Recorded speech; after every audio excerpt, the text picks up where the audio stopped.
Bukan ini yang sebetulnya terjadi.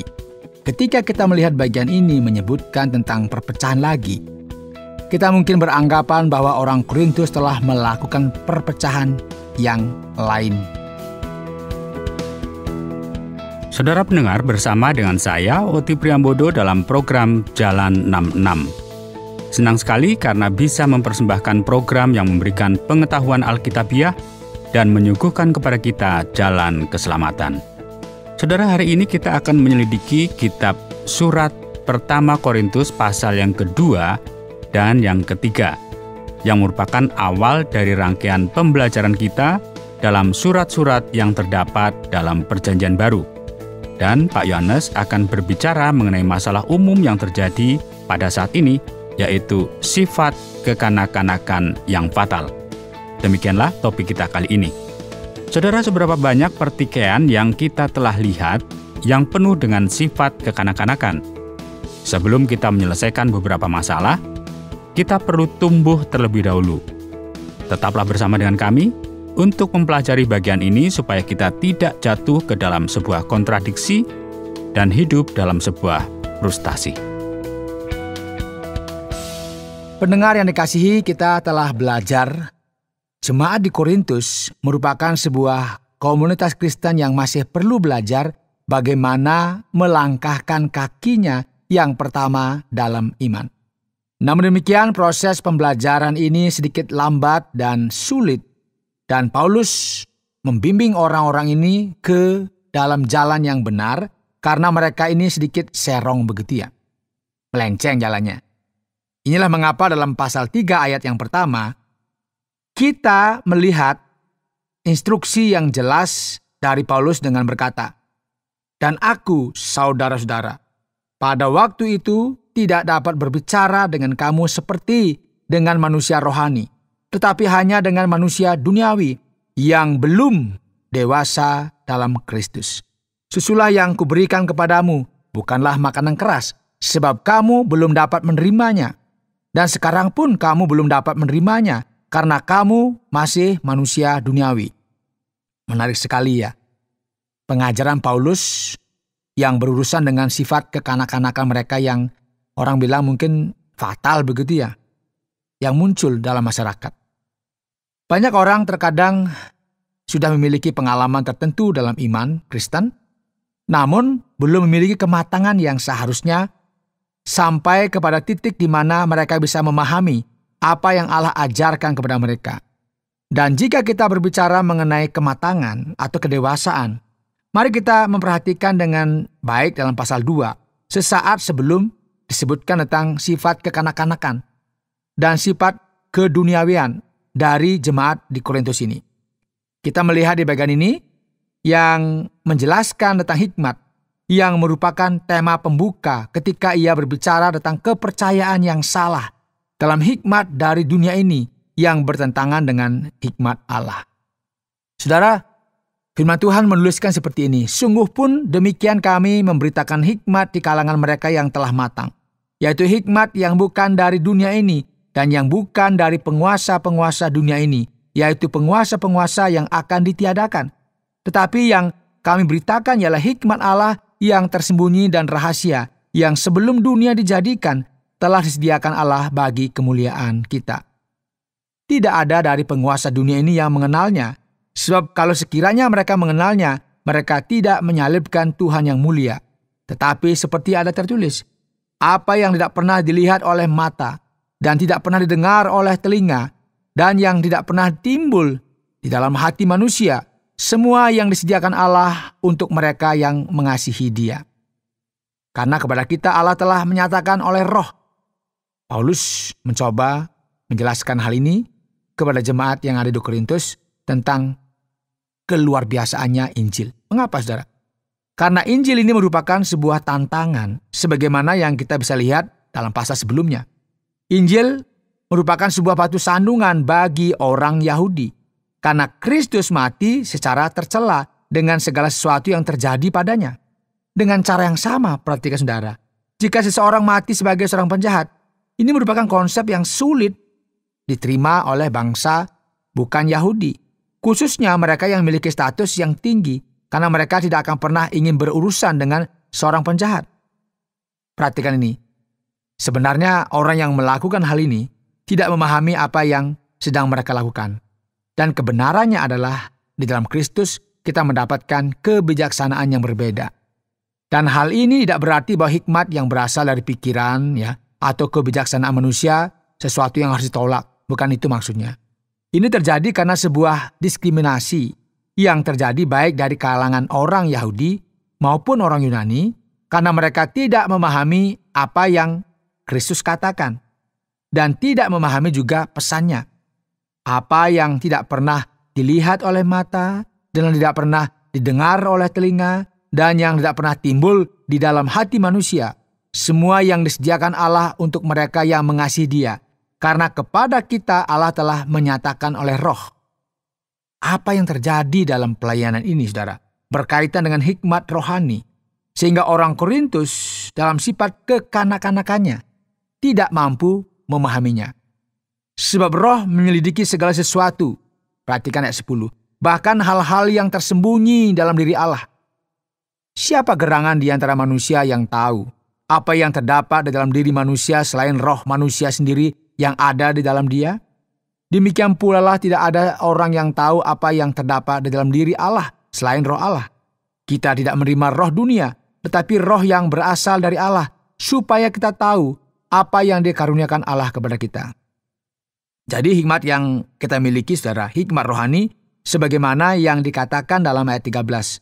Firman yang diajarkan oleh Roh Kudus, yang berkaitan dengan kebenaran rohani, yang menjelaskan realita spiritual. Dan dengan roh itu sendiri yang mengajarkannya. Dan inilah hikmat yang kita miliki itu, saudara.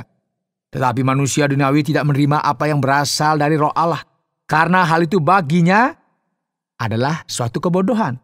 Dan ia tidak dapat memahaminya. Sebab hal itu hanya dapat dinilai secara rohani. Saudara, menarik sekali ya.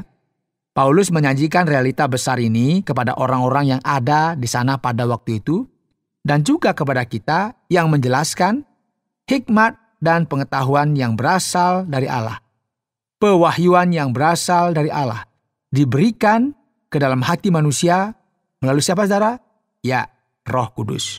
Inilah mengapa banyak orang Kristen pada masa kini mencoba memberikan argumen dan berselisih paham dengan orang lain, mencoba untuk meyakinkan mereka dengan paksaan atau mencoba untuk mempermalukan orang lain dengan sebuah argumen. Dan semua ini dilakukan untuk mencoba membuktikan bahwa kekristenan yang benar itu adalah ini atau itu. Berdebat begitu ya. Jauh di dalam lubuk hati yang terdalam, bujukan yang perlu berasal dari dalam hati kita dan dinyatakan kepada kita melalui kuasa Roh Kudus. Jadi ketenangan, keteduhan, peka terhadap sesuatu dan sifat-sifat inilah yang akan membuat sebuah perbedaan.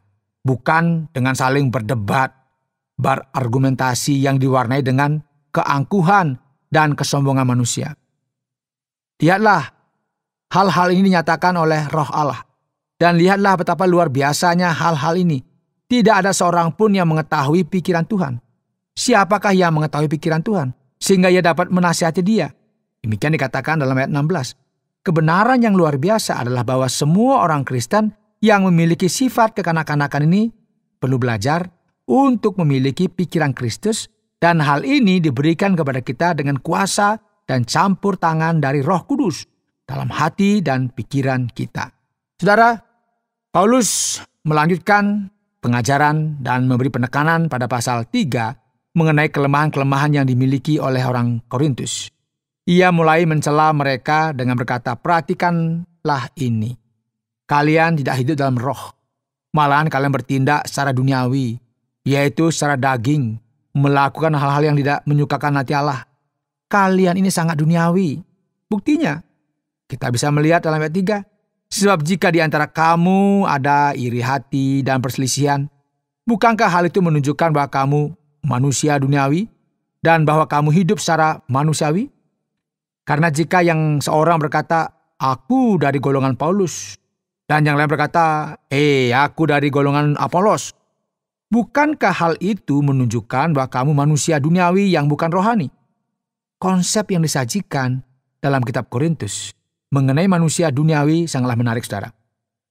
Paulus mengkoreksi mereka dengan hikmat yang berasal dari Roh Allah, mengkoreksi mereka atas kurangnya hikmat. Ia mencoba untuk memahami tentang perpecahan yang terjadi di antara mereka dengan berkata, kami tidak berkompetisi dalam Injil. Kita tidak saling menjatuhkan satu sama lain. Ini merupakan sesuatu yang gila. Kita ini rekan sekerja Allah yang melayani dan mengikuti Allah yang sama. Dan kita semua ini adalah murid-muridnya. Jadi apakah Apolos? Apakah Paulus? Pelayan-pelayan Tuhan yang olehnya kamu menjadi percaya, masing-masing menurut jalan yang diberikan Tuhan kepadanya. Aku menanam, Apolos menyiram, tetapi Allah yang memberi pertumbuhan. Karena itu yang penting bukanlah yang menanam atau yang menyiram, melainkan Allah yang memberi pertumbuhan. Baik yang menanam maupun yang menyiram adalah sama. Dan masing-masing akan menerima upahnya sesuai dengan pekerjaannya sendiri. Karena kami adalah kawan sekerja Allah. Kamu adalah ladang Allah, bangunan Allah.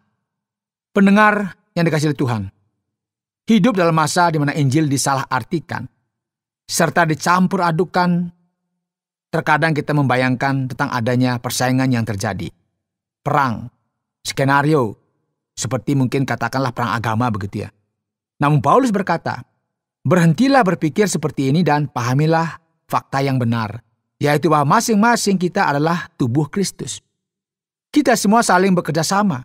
Kita perlu melihat dengan bangga terkait dengan hal-hal yang Allah kerjakan melalui orang lain. Jadi ia kemudian melanjutkan untuk meluruskan, saudara, jalan yang benar. Dalam pikiran orang-orang yang ada di Korintus, Paulus masih akan memberitahu mereka supaya mereka memikirkan hal-hal ini dengan baik. Dan jika tidak, maka pertumbuhan rohani mereka akan terganggu. Jadi sekarang, perhatikan ini, sesuai dengan kasih karunia Allah yang dianugerahkan kepadaku, aku sebagai seorang ahli bangunan yang cakap telah meletakkan dasar dan orang lain membangun terus di atasnya. Tetapi tiap-tiap orang harus memperhatikan bagaimana ia harus membangun di atasnya. Karena tidak ada seorang pun yang dapat meletakkan dasar lain daripada dasar yang telah diletakkan, yaitu Yesus Kristus. Setiap orang yang membangun di atas pondasi ini harus memahami bahwa tidak boleh seseorang menaruh sebuah pondasi lain selain daripada pondasi ini. Dan hal ini harus dipahami dengan sangat jelas. Ini merupakan suatu yang penting, saudara. Karena jika tidak, akhirnya kita akan kehilangan upah kita sebagai orang Kristen. Karena setiap orang harus memperhatikan bagaimana mereka membangun. Gak asal bangun, saudara. Perhatikan sudah ada pondasi yang dibangun. Entahkah orang membangun di atas dasar ini dengan emas, perak, batu permata, kayu, rumput, kering, atau jerami. Sekali kelak, perhatikan pekerjaan masing-masing orang akan nampak. Karena hari Tuhan akan menyatakannya. Sebab ia akan nampak dengan api dan bagaimana pekerjaan masing-masing orang akan diuji oleh api. Jika pekerjaan yang dibangun seseorang tahan uji, ia akan mendapat upah. Itu yang dituliskan di dalam ayat 14. Jika pekerjaan terbakar, ia akan menderita kerugian, tetapi ia sendiri akan diselamatkan, tetapi seperti dari dalam api. Saudara, jadi ketika kita tidak memahami pesan dari Injil dan melakukan apa yang salah, akhirnya hal ini akan mencerminkan keselamatan kita, yaitu kehidupan kita yang akan datang, dan upah yang akan kita terima di kehidupan yang akan datang. Tidak tahukah kamu bahwa kamu adalah bait Allah, dan bahwa roh Allah diam di dalam kamu? Jika ada orang yang membinasakan bait Allah, maka Allah akan membinasakan dia. Sebab bait Allah adalah kudus, dan bait Allah itu ialah kamu. Jadi, kita semua perlu memahami hal-hal ini secara rohani. Kita merupakan bait di mana roh Allah diam di dalamnya. Dan hikmat ini diberikan kepada kita. Oleh sebab itu, saudara, kita perlu menjaga diri kita masing-masing. Jika tidak, kita akhirnya akan terluka oleh karena kurangnya pengetahuan. Oleh karena sikap kekanak-kanakan yang fatal ini. Janganlah ada orang yang menipu dirinya sendiri. Jika ada di antara kamu yang menyangka dirinya berhikmat menurut dunia, biarlah ia menjadi bodoh supaya ia berhikmat. Karena hikmat dunia ini adalah kebodohan bagi Allah. Sebab ada tertulis, ia yang menangkap orang berhikmat dalam kecedikannya. Dan juga dikatakan Tuhan mengetahui rancangan-rancangan orang berhikmat. Sesungguhnya semuanya sia-sia belaka. Karena itu, janganlah ada orang yang memegahkan dirinya atas manusia. Sebab segala sesuatu adalah milikmu. baik Paulus, Apolos, maupun Kefas, baik dunia, hidup, maupun mati, baik waktu sekarang, maupun waktu yang akan datang, semuanya kamu punya. Tetapi kamu adalah milik Kristus dan Kristus adalah milik Allah. Oleh karena itu pendengar yang dikasihi oleh Tuhan, jangan lagi ada kebingungan. Jangan lagi ada perpecahan. Karena sikap duniawi ini merupakan sikap kekanak-kanakan yang boleh dikatakan sikap yang sangat merugikan. Anda sedang mendengarkan Jalan 66 dalam rangkaian pembelajaran 1 Korintus pasal yang kedua dan yang ketiga, yang telah dijelaskan oleh Pak Yohanes dengan topik sifat kekanak-kanakan yang fatal. Baiklah para pendengar, mari kita coba untuk selidiki terlebih lagi dalam surat pertama yang ditulis oleh Rasul Paulus kepada jemaat Korintus, pasal 2 dan pasal 3, dengan mengajukan beberapa pertanyaan. Pak Yohanes, setelah kita melihat di dalam firman Tuhan, sekarang pertanyaannya adalah, bagaimana pengajaran Paulus mengenai karya Roh Kudus di sini, Pak Yohanes? Dan apakah dorongan hati yang kita miliki juga digerakkan oleh Roh Kudus, Pak? Baiklah Pak Oti, penting sekali bagi kita melihat hal ini dan kita berpikir mengenai pertanyaan-pertanyaan ini ya. Karena banyak orang ketika membaca pasal dari kitab Korintus ini berpikir bahwa Roh Kudus tinggal di dalam diri mereka sehingga mereka bisa membuat keputusan-keputusan ilahi. Sehingga setiap perasaan yang ada dalam hati kita, ya setiap dorongan hati dalam pikiran kita digerakkan oleh Roh Kudus.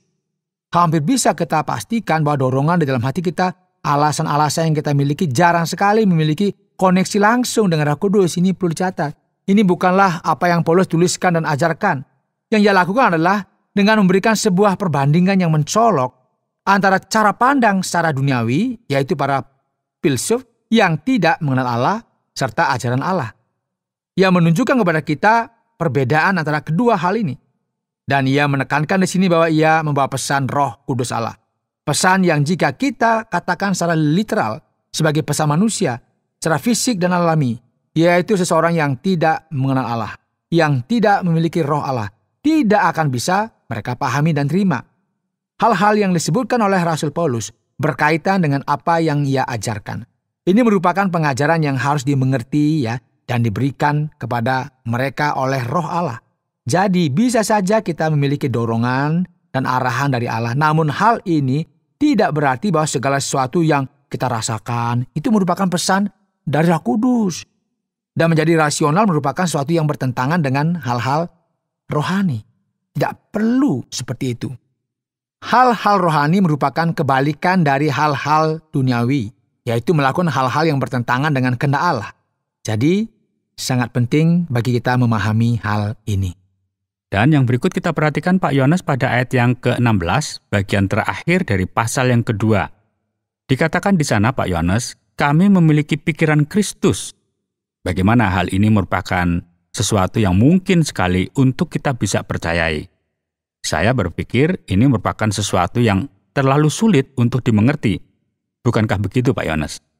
Iya Pak Oti, tentu saja kita memperhatikan hal-hal ini ya. Sepertinya ini merupakan sesuatu yang sedikit menakutkan ya. Bagaimana mungkin ya kita memiliki pikiran Kristus? Yang Paulus maksudkan berkaitan dengan memiliki pikiran Kristus bukan berarti bahwa setiap orang Kristen, setidak-tidaknya kebanyakan dari orang Kristen adalah orang yang sempurna dan berpikir 100% sempurna seperti Kristus. Tidak seperti itu. Ini berarti bahwa kita orang yang rohani. Ya, ini merupakan sebuah klasifikasi yang disajikan oleh Paulus yang memisahkan kita dari mereka yang tidak mengenal Allah atau yang bertindak sesuai dengan tolok ukur dunia ini. Yang dalam bagian ini disebut dengan duniawi. Orang-orang yang digerakkan oleh Roh Kudus memiliki akses kepada pikiran Kristus. Mereka mendapatkan akses mengenai gagasan, pikiran, arahan yang diberikan oleh Kristus kepada kita. Jadi, kita perlu memahami firman Tuhan dengan cara yang seperti ini, supaya kita bisa memiliki pemahaman yang benar. Pak Yohanes, argumen apakah yang Paulus hendak sampaikan di sini? Segala hal yang berkaitan dengan sifat dunia ini. Sepertinya semua ini sedikit antagonis, Pak Yohanes. Ya Pak Oti, ini semua merupakan sesuatu yang mungkin karena hal ini telah disebutkan dalam firman Tuhan. orang Kristen yang rohani merupakan orang Kristen yang mendasarkan dirinya dan mengizinkan dirinya untuk dikendalikan oleh keinginan daging dengan hal-hal yang jelas sekali memisahkan diri dari ajaran Roh Kudus. Beberapa orang berpikir bahwa seseorang Kristen, jika mereka melayani Kristus, mereka tidak bisa menjadi orang duniawi. Namun bukan hal ini yang dilihat dari kitab Korintus. Paulus tidak mengatakan bahwa orang-orang yang ada di sini bukanlah orang Kristen. Mereka merupakan orang Kristen yang bertindak secara kekanak-kanaan, jauh dari kehendak Allah bagi kita dalam kehidupan Kristen. Sikap duniawi merupakan sikap yang mengizinkan diri Anda untuk dipimpin oleh kedagingan. Dan ini merupakan kecenderungan terhadap gaya hidup yang lama yang bertentangan dengan kehendak Allah bagi anak-anaknya. Dan yang berikut Pak Yones, sekarang kita perhatikan pada pasal yang ketiga dari 1 Korintus ini. Dimulai dengan menyatakan kepada kita sebuah perpecahan yang terjadi ya Pak Yones. Apakah kita bisa berkata bahwa ini merupakan perpecahan kedua yang terjadi di antara mereka, Pak? Sebetulnya Pak Oti, bukan ini yang terjadi. Ketika kita melihat bagian ini menyebutkan tentang perpecahan lagi, kita mungkin beranggapan bahwa orang Korintus telah melakukan perpecahan yang lain. Setidaknya pada zaman Rasul Paulus, dan hal ini tidak bisa diverifikasi demikian. Sebenarnya pasal ini merupakan sebuah lanjutan dari apa yang telah kita katakan sebelumnya. Ketika berbicara mengenai perpecahan yang terjadi di antara orang-orang yang ada di sana, sebenarnya ini merupakan penekanan yang diberikan sekali lagi terhadap perpecahan yang telah disebutkan sebelumnya. Jadi oleh sebab itu, ini bukanlah masalah yang terjadi di sini, dan kita tidak menemukan perpecahan kedua dalam pasal ini. Semoga jelas ya. Berikutnya Pak Yones, kita perhatikan pada ayat yang ke-14, pada pasal yang ketiga, berbicara mengenai upah. Sekarang, ini merupakan sebuah perkataan yang enak didengar. Upah apakah ini sebetulnya Pak Yones? Lantas, bagaimanakah pekerjaan kita akan hangus terbakar? Apa yang Paulus hendak ajarkan kepada kita dalam bagian ini Pak Yones? Tidak kita ragukan lagi bahwa yang dimasukkan di sini adalah upah yang akan kita terima di dalam kehidupan selanjutnya. Jadi kita perlu jelas bahwa seseorang yang telah menerima keselamatan, yang telah diampuni oleh Kristus, adalah orang-orang yang diselamatkan dan mendapatkan jaminan. Jadi sekarang mereka mencoba bertumbuh sebagai orang Kristen dan hal ini akan diperhitungkan oleh Allah. Dalam pasal ini ya, kita telah memiliki sebuah referensi mengenai fakta akan pekerjaan kita, yaitu hal-hal yang kita lakukan sebagai tubuh Kristus akan lulus uji. Ada sebuah kata personifikasi yang mengatakan emas, perak, dan batu permata, kayu, rumput kering atau jerami. Jadi seakan-akan ada ujian kepada semua hal-hal ini. Segala sesuatunya akan melalui api dari seorang pandai besi, supaya diuji dan supaya kita bisa tahu apakah hal-hal itu dilakukan sesuai dengan kehendak Allah atau tidak. Dan apa yang terjadi pada akhirnya, saudara. Setiap orang Kristen akan menerima upah mereka tersendiri sesuai dengan apa yang kita telah capai dalam kehidupan kita. Orang Korintus ada dalam situasi yang sulit. Situasi yang melukai mereka. Karena mereka tidak memahami apa-apa. Mereka sudah salah arah dan salah pimpinan. Nah, oleh sebab itu, Paulus berkata kepada mereka, kamu tidak memahami hal ini dengan benar. Dan ketika saatnya tiba, ketika kamu hidup dengan Allah dan menerima upahmu atas apa yang telah kamu lakukan di dunia ini, maka kamu akan terluka. Menerima bagian yang tidak penuh. Ini semua karena kamu tidak memahami segala sesuatunya dengan benar. Sekarang Pak Yones kita perhatikan, mengapa firman Tuhan tiba-tiba mengatakan bahwa kita adalah bait Allah? Apakah ayat 16 ini merupakan sebuah bagian yang sudah keluar konteks begitu? Keluar dari diskusi yang sedang dibahas di sini sebelumnya? Ya, jika kita memperhatikan bagian ini Pak Oti, tepatnya memang ini merupakan kesan yang kita dapatkan dari bagian ini. Sepertinya ya, firman Tuhan berbicara mengenai sesuatu dan tiba-tiba mengatakan, tidakkah kamu tahu bahwa kamu adalah bait Allah dan Roh Kudus diam di dalam kamu? Mengapa Paulus membahas hal ini? Ia berusaha untuk menunjukkan keadaan orang-orang yang ada di Korintus bahwa pikiran mereka sangat sesat. Mereka beranggapan bahwa menjadi orang Kristen merupakan sebuah kompetisi, sehingga mereka perlu berusaha untuk berada di depan satu sama lain, dan ini merupakan gagasan dari bangsa-bangsa yang tidak mengenal Allah. Kamu adalah gereja Allah. Kamu dibangun di atas dasar yang kuat, yaitu Kristus itu sendiri. Dan penekanan yang ada bukanlah penekanan secara individu, namun ditekankan untuk komunitas kepada gereja sebagai suatu kesatuan. Roh Allah yang mengajar kita adalah roh yang sama yang ada di dalam roh Allah. Roh inilah yang akan tinggal di dalam jemaat. Oleh sebab itu, mari kita perhatikan bersama, saudara. Kita tidak bisa bertikai, berdebat, berselisih, karena semua ini tentu akan melukai kita secara rohani. Jadi kita bisa menyadari bahwa ada hubungan teologis yang terjadi di dalam bagian-bagian yang ada ini, dan kita hanya bisa melihat hal ini jika kita memperhatikan detail dari bagian-bagian ini. Terima kasih banyak Pak Yohanes untuk semua jawaban yang telah diberikan. Dan sekarang para pendengar, tibalah kita pada bagian akhir, yaitu bagian kesimpulan dari pelajaran kita dalam 1 Korintus pasal yang kedua dan yang ketiga. Saudara, dalam program Jalan 66 hari ini, kita telah bersama-sama mempelajari pasal 2 dan 3 dari kitab pertama Korintus. Tema kita adalah sifat kekanak-kanakan yang fatal. Tentu ini merupakan sesuatu yang sangat menyedihkan. Banyak orang Korintus menjadi tawanan atas malnutrisi spiritual dan tidak bertumbuh dalam imannya, dan justru menjadi seperti anak-anak yang memerlukan air susu. Dan Paulus juga mencoba untuk berperang melawan sikap yang tidak benar ini. Ia berbicara secara langsung melawan perpecahan yang terjadi antara saudara-saudara seiman. Sikap yang senantiasa mencoba untuk berlomba terhadap sesamanya dan saling mengkritik. Mereka melakukan apa yang salah. Jadi pendengar yang dikasihi oleh Tuhan, ada kebenaran yang luar biasa yang perlu kita pelajari dari bagian ini. Mari kita perhatikan bersama ketika ada sebuah kritik yang positif, tulus dan membangun. Maka hal tersebut perlu diungkapkan. Namun ketika ini merupakan sesuatu yang menghancurkan dan menimbulkan peperangan, bibir kita perlu untuk tetap bungkam. Saudara pendengar, karena waktu yang tidak memungkinkan, kita akhiri program Jalan 66 kali ini. Kami menantikan Anda untuk tetap mengikuti pelajaran berikut dalam lanjutan pembelajaran Alkitab yang memberikan pelajaran menyeluruh tentang firman Tuhan.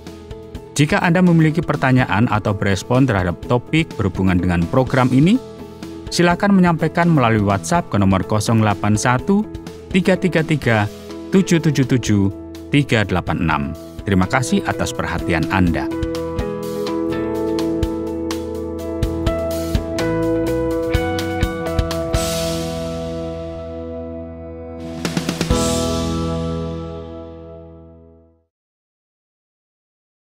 Terima kasih Anda sudah mengikuti program kami. Jika Anda diberkati, jangan lupa like, komen, dan share supaya Anda tidak ketinggalan setiap program terbaru kami. Jangan lupa juga untuk subscribe channelnya dan nyalakan loncengnya. Jika Anda ingin mendukung pelayanan kami, bisa melalui rekening kami berikut ini atau menghubungi kami di sini.